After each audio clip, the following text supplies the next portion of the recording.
Olá, meu nome é Lívia Leão e esse é um Li no Livro.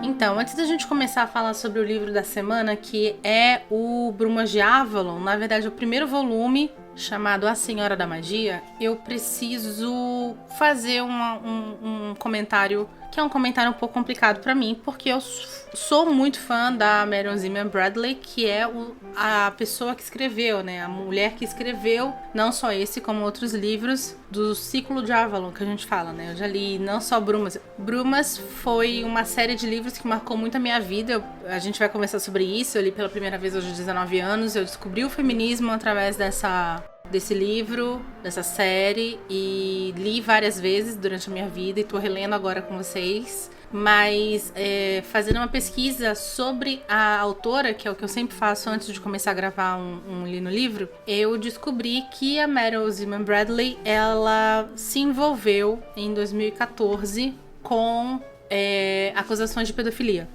Aparentemente, ela foi acusada por facilitar a má conduta do marido dela, que era um pedófilo, não só para abusar as próprias filhas, como para abusar várias outras crianças. Inclusive, ela supostamente cogitou adotar crianças que ele estaria interessado sexualmente. Porque eu já tô abordando isso logo de cara, porque eu não sabia disso. O meu relacionamento com essa autora sempre foi de extrema admiração, tanto que eu já li Brumas umas 5, 6 vezes. Cabe a vocês que vão ouvir esse episódio me falarem se vocês querem que eu continue falando de Brumas de Avalon. Eu acredito sim que a gente precisa separar a obra da pessoa. Polanski é um escroto e mesmo assim faz filmes incríveis. E assim temos o Woody Allen, e assim temos Pablo Picasso, e assim temos Elvis. A gente está vivendo uma época onde é necessário discutir sobre isso. Nós temos muito acesso a conhecermos os ídolos e os artistas e as pessoas que produzem arte, e nem sempre eles são grandes seres humanos. Então a gente precisa botar a mão na consciência e saber se a gente consegue fazer essa distinção. Eu tô jogando então isso pra vocês. Se vocês quiserem, eu continuo com a leitura dos 4 livros de Brumas de Avalon. Mas se vocês não quiserem, eu vou super compreender e eu não trago mais esses livros, nem nenhum livro da Marion pra esse podcast. Por favor, me deem o retorno de vocês. O retorno de vocês é o que faz com que esse podcast tenha evoluído muito nesses últimos 2 meses, e é por isso que eu queria ter esse papo super, super reto e super, super honesto com vocês.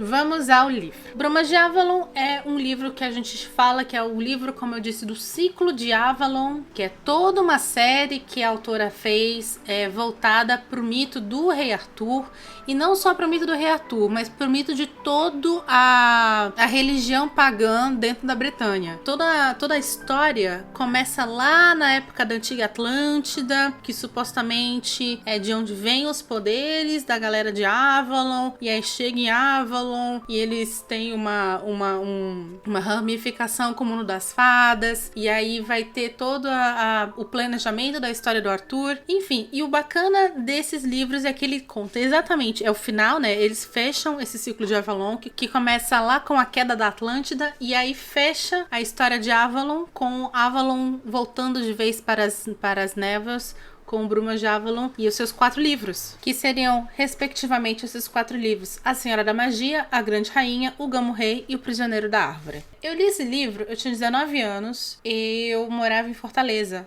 Eu era aquela criança que frequenta a biblioteca da escola. Bibliotecas são lugares fantásticos. São lugares onde eu encontrei livros fantásticos. E eu adoro a atmosfera da biblioteca. É um lugar quase sagrado, onde você não pode falar alto. É uma coisa romântica, é uma coisa belíssima. Eu adorava ir pra biblioteca. E aí eu lembro que eu fui, e eu não sei exatamente como eu encontrei esses 4 livros lá na parte de literatura inglesa. E resolvi pegar. E são livros finos, né? São 4 livros, mas são livros finos. Hoje em dia, eles são editados num volume único, capa dura, que é muito luxuoso, maravilhoso, mas eu tenho as versões antigas, que depois eu vou lá pegar na estante pra ver qual era a editora, mas são todos da mesma capa, é uma capa clássica, bem década de 80, que se eu não me engano é a primeira capa da edição americana. Essa experiência de leitura em específico que eu tô tendo, ela não é uma experiência de leitura com livro, eu tô ouvindo Brumas de Avalon. Eu assinei, lembrando, esse podcast não é patrocinado ainda. Por favor, Storytel, se vocês estão me ouvindo, me patrocinem. Eu pago um serviço chamado Storytel, que é um serviço de audiobooks. Eles têm muitos audiobooks. Na verdade, eu baixei Storytel primeiro para ter contato com os livros do The Witcher. E aí eles têm Brumas de Avalon, os 4 livros. E eles têm também livros em inglês, tá? Então, se você entende inglês, você também pode escutar. Por que eu resolvi pegar esse audiobook? Porque eu tô lendo fisicamente um segundo livro que vai vir pro canal, obviamente, mas é um livro muito grande. E como essa semana eu tava bem cansada, eu tava com problema de leitura, porque eu não tava aguentando, eu tava, indo dormir super tarde e chegava na cama, capotava, não conseguia ler, comecei a ouvir o Brumas de Avalon enquanto eu trabalho, enquanto eu limpo as coisas, que aí é uma forma de eu também ter contato com a literatura. E aí eu trouxe pra vocês esse livro, então. O Brumas de Avalon, ele vai contar, como eu falei, a história da lenda do rei Arthur, contada pelo ponto de vista das mulheres envolvidas nele, com esse rei. Você vai ter a Morgana, que é a irmã dele, você vai ter a Igraine, que é a mãe dele, você vai ter a Morgause, que é a tia dele, e você vai ter a Vivienne, que também é tia dele, e Senhora do Lago. Lembrando que Senhora do Lago é sim um personagem que já existe nas crônicas arturianas, Igraine também, Morgana também, a Morgause eu não lembro, e a Guinevere, que é a esposa do rei Arthur, ela vai aparecer nesse livro, mas muito rapidamente. Esse primeiro livro, que é a Senhora da Magia, ele vai contar o plano da galera de Avalon para não perder a influência na Bretanha, tentando manipular os relacionamentos entre as pessoas que estavam no poder e assim trazer essas pessoas para dever algo a Avalon, ou seja, para ter uma promessa com Avalon. E como é que elas resolvem fazer isso? Existe um rei, né, na Bretanha, que é o Marcus Aurelius, e esse rei não tem filhos, ele perdeu os 2 filhos. E aí esse rei vai morrer, porque ele já é velhinho. Então, é necessário com que um herdeiro seja colocado, né? Ele dê esse trono, ele coloque alguém no trono assim que ele morrer. Eles já prevendo isso, eles pensam assim, pessoal de Avalon, tá? Mais especificamente Merlin e Vivienne, Senhora do Lago. Eles pensam, a gente precisa colocar alguém que tenha uma conexão com a terra de Avalon, e a gente precisa também garantir que a próxima geração, ou seja, o filho desse futuro rei, também tenha uma conexão com Avalon. E aí começa a tecer a ideia de que uma mulher de Avalon talvez devesse casar com esse rei, esse futuro rei, esse herdeiro do Marcus Aurelius, e ter um filho dele. A pessoa escolhida no caso é Igraine, que é irmã da Vivienne. O único problema que a gente tem nessa situação, nessa decisão que a Vivienne toma, é que a pessoa que ela escolheu, que é Igraine, é uma mulher já casada, com o filho, que é a Morgana. Ela é casada com o Gorlois, que é o duque da Cornualha, e tem a Morgana. Então, assim, todo o livro é sobre as decisões que a Vivienne tomou para manipular a Igraine para se casar com o Uther Pendragon, que vai ser esse futuro rei depois do Marcus Aurélio, e ela ter um filho dele, que seria então o Gideon, com o nome romano de Arthur. As implicações disso não afetam apenas, obviamente, a Igraine, o Uther e o Arthur. Eles vão afetar o Gorlois, que é o marido, que vai ter que sair dessa equação, né? Porque ela precisa se casar com o Uther, a Igraine, porque senão o filho que ela carregar não vai ser considerado herdeiro, vai ser considerado um bastardo, e aí já era. Vai afetar a Morgana, que é a filha primogênita desse cara, do Gorlois. Vai afetar todo mundo. Porque, como eu falei, são 4 livros, e esse é só o primeiro. Então a gente tá vendo, na verdade, uma semente sendo plantada nessa história. Todo o plano da Vivienne e do Merlin em trazer esses reis, essa galera, que é a galera do poder, que tá lutando lá, que tá dominando a Bretanha, tá protegendo a Bretanha contra os saxões, trazer eles pra Avalon, trazer eles para se tornarem grandes apoiadores de Avalon, numa terra que foi dominada anteriormente por romanos e principalmente agora é dominada por cristãos, é muito complicado. E o plano deles começa a ter camadas e camadas e camadas de sacrifícios, e eles obrigam as as pessoas a se sacrificarem, eles obrigam a pobre da Morgana a se sacrificar várias vezes. Por quê? Porque tanto Morgana quanto o Arthur, eles são de um ramo de nobres de Avalon, né? Eles são sobrinhos da Senhora do Lago. A Igraine é filha do Merlin, então eles são netos de Merlin. Então eles, assim, é nada mais, nada menos, eles estão fazendo nada mais, nada menos do que os Habsburgo fizeram durante a história europeia. Eles estão fazendo casamentos e forjando alianças na base da pressão para se manter vivos. E daí a importância dessa história toda ser contada por um ponto de vista da mulher. A história ela é dividida em 3 vozes, né? Você tem o começo do livro, que é todo focado na Igraine e essa missão que dão pra ela de largar o marido e ser a nova rainha e carregar o filho do novo rei, sendo que ela é uma mulher que ela gosta do Goloá, porque o Goloá não é um cara ruim, tá? Isso é muito bem especificado no livro. Ele não é um cara ruim. E ela é uma mulher que foi dada para casamento com ele muito nova, 14 anos, 15 anos. Então ela fala assim, pô, agora eu sou uma mulher de 19, 20, que naquela época 19, 20 já era uma mulher. E o cara que sempre me tratou bem, eu vou ter que agora dar um pé na bunda dele porque eu tenho que casar com outro pra carregar o filho dele? Quem eu sou? Eu sou um joguete pra você, Viviane? Então, essa primeira voz, que é a voz da Igraine, tem toda essa reflexão. Aí você tem uma segunda voz, que é uma voz mista, que é uma voz entre a Viviane e a Morgana, porque a Morgana, em um determinado momento, ela não vai ser uma pessoa bem vista na corte do Uther Pendragon, porque ela vai pra sempre ser a filha do cara que era o primeiro marido da rainha, e ela sempre tá por lá, e ela tem características que a gente vai comentar no episódio de quinta-feira, que ela tem características que fazem com que ela não seja uma menina que é vista como uma menina normal naquele mundo. Então ela acaba indo estudar com a Viviane para ser, quem sabe, a futura Senhora do Lago, né? Ser a herdeira de Avalon, considerando que a Viviane teve muitos filhos, mas nunca teve nenhuma menina. Teve uma menina que faleceu, por sinal. E aí o final, que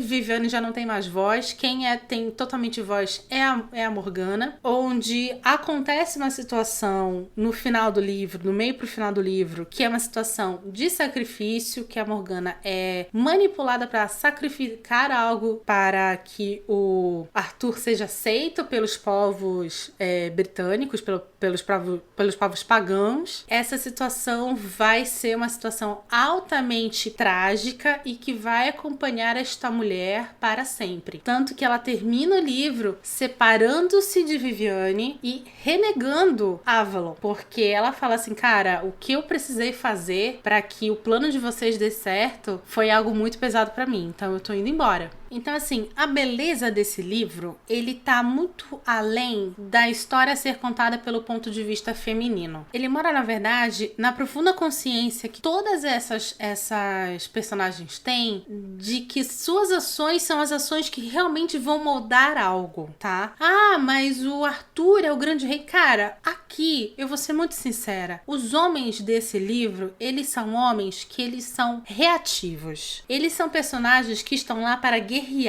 E aí vai ter os saxões invadindo a Inglaterra, então eu vou guerrear. Tudo que eles resolvem na espada. Quem realmente tá por todos os pormenores, quem realmente tá sempre tentando entender a política por trás daquilo, a consequência por trás daquilo, são as mulheres. Tanto elas sendo de Avalon ou não. São elas que realmente determinam isso. Quem faz o mundo girar nesta história são as mulheres. A Marion, ela teve contato com um grupo feminista na vida dela, tanto que ela antes só escrevia, tipo, romances pulp para sustentar o marido e os filhos, e aí é com contato com esse grupo feminista que ela começa a escrever, então, livros onde a personagem principal é uma mulher e ela começa a colocar preceitos feministas dentro desse livro. Além disso, é absurdo negar a beleza da prosa dessa senhora. É absurdo negar. Você tem especificamente um ritual, que é o ritual do Beltane, que acontece do meio pro final do livro, que é o ritual onde a Morgana ela como jovem sacerdotisa, ela precisa ingerir muitas drogas e ter a sua consciência ampliada para participar desse ritual. E todo ritual é contado do ponto de vista dela, que tá drogada. Mas todo ritual, todas as impressões que ela tem são descritas de uma maneira absurdamente bela. Porque ela realmente tá vendo aquilo por olhos, que são olhos que estão meio turvos, né? Por causa, turvos que eu falo no sentido figurado, tá, gente? Não tá com nada no olho mesmo.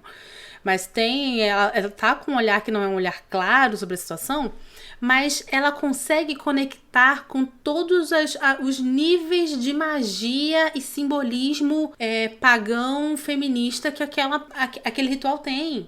E são coisas fantásticas, são coisas belíssimas. E a mesma coisa acontece com a Igraine. A Igraine, ela não participa de nenhum rito, mas a Igraine, ela tem essa coisa de estar muito em dúvida sobre aonde a fidelidade dela tem que estar. Se é com a galera de Avalon, que manda ela casar com aos 14 anos, manda ela dar pra outro aos 19, ou se é com um cara que pode não ser o cara dos sonhos dela, é um cara meio bruto, mas é um cara que tem um cuidado com ela muito grande, e ela vai descrever toda uma situação social da época, em termos de criação de filhos, em termos de casamento, felicidade matrimonial, e ela vai falar sobre isso e vai falar sobre como é a vida dela inserida dentro desse contexto. Cara, é muito bem escrito. E essa é a beleza, na verdade, de Brumas de Avalon e de outros livros da Marion que eu já li. Ela escreve muito bem. Ela faz digressões, ela é uma dessas autoras que faz muita digressão, né? Mas ela faz digressões